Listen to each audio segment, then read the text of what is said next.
Logan, first off, congratulations. Hard fight, hard-earned victory. Interestingly, talking to Scott Coker, he actually scored the fight for your opponent, MVP.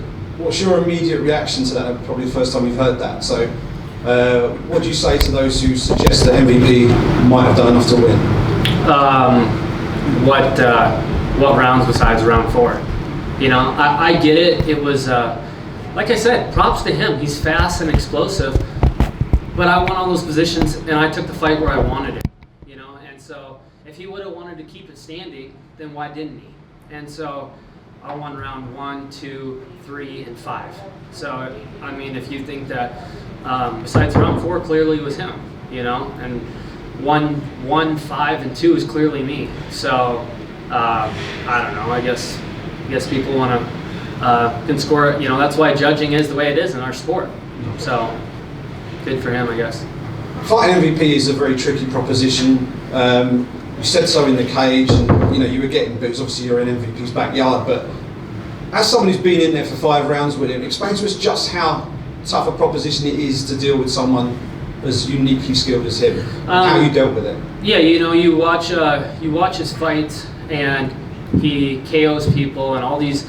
So you have to be smart. You know, you have to stay back, long hands, good defense. You can't rush in. Everybody that's rushed in on him ends up flat or a broken skull or a broken jaw. He's a dangerous guy. So, you know, I've been competing at the highest level for a long time with wrestling and everything else, and that's where champions are made in those kind of fights. You find a way to win. You make it gritty. You pick your shots. You're tactical, because he's a guy that, you know, the first round it was kind of, you know, eye-opening to how fast he was, and then I had to find my spots. So, like I said, it's different watching him until you get in there and have to feel that distance and speed.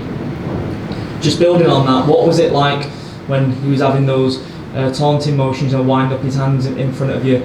How difficult was it to stay focused on your game plan? Because obviously the idea of the taunting is to detract you and make you angry and cause a mistake within yourself, which obviously didn't happen.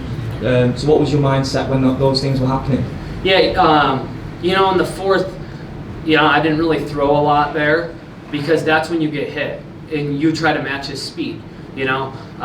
So I kind of had to, you know, high guard. Daly did a good job when Daly fought him. You know, high guard. Same with Lima. They didn't throw a whole lot because when you try to get in a war with him, he gets out of the way and then he hits you. So, you know, like I said in the previous leading up to the fight, you had to stay focused for 25 minutes, and it's a mind game out there to stay focused. He's, you know, going in between his legs, up and down, making gestures with his hands. His feet are moving everywhere.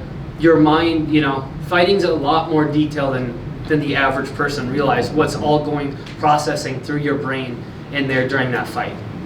And just in terms of, obviously you're holding the belt on your shoulder, how great does it feel to have the gold around you, and obviously you want to unify the titles down the line as well? Yeah, you know, I started wrestling at 5 years old, same hometown as Brock Lesnar, you know, got to win state titles, but I went to college and I came up short 4 years in a row. You know, I was a 4-time All-American, but I never won gold. And the reason why I got into this sport was for this moment right now, and that's a lot of hard work. And you know, I dropped to my knees. My family was there. Like, they know how much this meant to me, and that's why I got into this sport, was become world champ, and it happened tonight.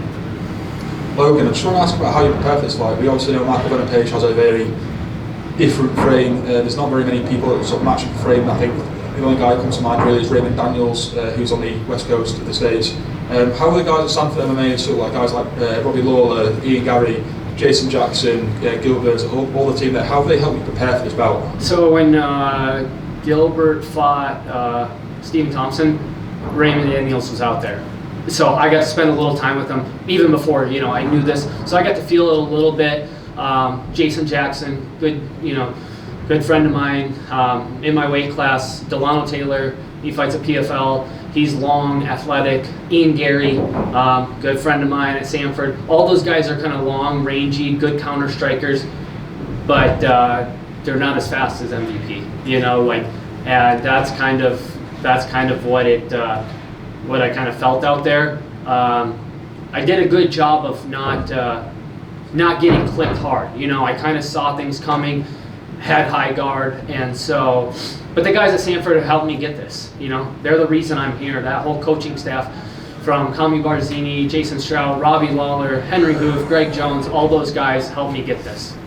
Yeah. So another question, obviously online there's a lot of criticism about your style of fighting. Some people call it lay and pray, some people have described it as maybe a little bit boring, especially after last weekend's UFC bout between Carlos Bars and Brazilian News. Maybe a little bit of people getting a bit tentative about how they describe fights. And, people on Twitter, people on Instagram that have never been in there. You know, thank you for watching. I appreciate those people, but you haven't felt it until you feel it. You know, people don't know how to react. Like, they've never been in that situation. So, you know, without the fans, we're nothing, and I get that. But when you have this much on the line, you have to find a way. You know, the paper says, what everything says is I'm world champ, and you know, I'm kind of sticking to that.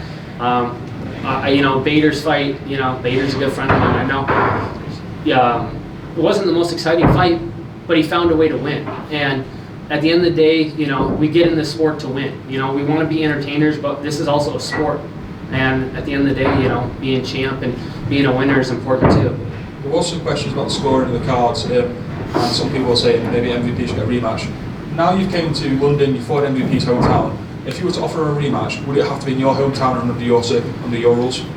I'm not interested in that right now. You know, right now it's I'm world champ, and we got to see what happens with Amasov. You know, prayers to him. I respect the hell out of him.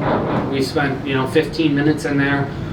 We've both improved since then. Both became champ since then. So right now, I'm not interested in any rematch. Logan, first of congratulations. Obviously, you're 14-1 now, and now the interim champ. We're in a place at the minute where welterweight seems to be one of the most competitive divisions in every organisation. How do you see yourself stacking up against some of the welterweights in other divisions, say in PFL and the UFC? I train at Sanford MMA, so I spent a lot of time with Kamaru Usman, Gilbert Burns, who else is? The guys that fought for the belt. Usman's been there a long time. Mike Chandler's top 5 at lightweight. Robbie Lawler's a former champ.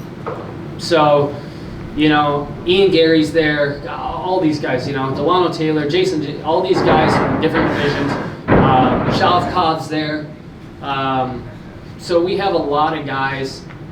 And listen, there's a reason why I have confidence when I go out and fight, and it's because I compete with guys like that. So I know where I'm at, and that's why I have confidence walking into my fights.